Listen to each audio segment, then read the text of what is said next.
a doctor of audiology at LifetimeHearingClinic.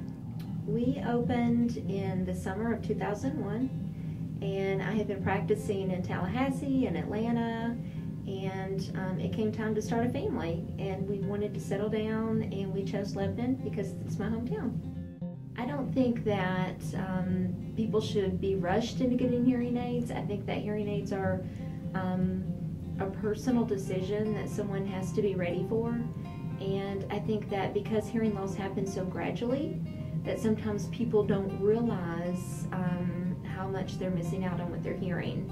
And usually there is one event, and you can almost ask a patient what happened, and they can pretty much tell you there is one turning point, an event that happened where they decide, you know what, I am no longer going to decide that this hearing loss doesn't bother me because it does, and I'm ready to treat it.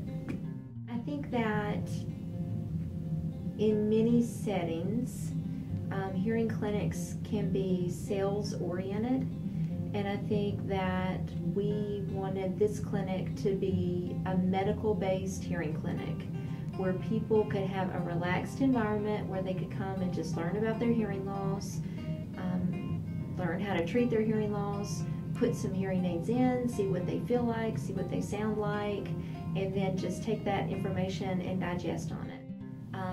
My dad had a hearing loss at a very young age, and he used to be the life of the party, and as his hearing worsened, I saw him shying away in social situations and kind of shaking his head like he knew what people were saying when he really didn't.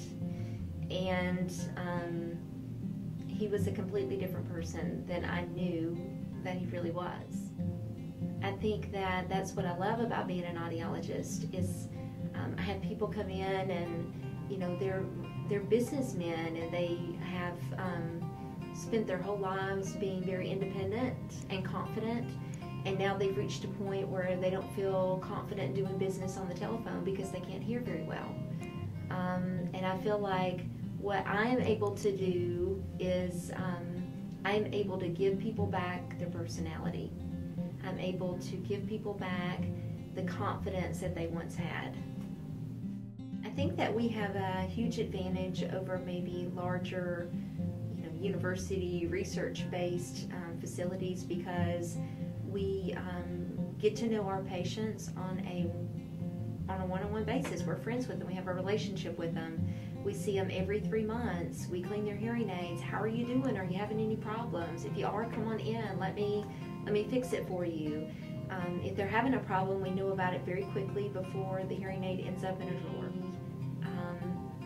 Genuinely care about our patients, want them to hear better, and I think that comes across, and I think that's why most of our patients come from other patients and come from physician referrals. I think that is a huge honor for us because that tells us that we're hopefully treating our patients the way they want to be treated.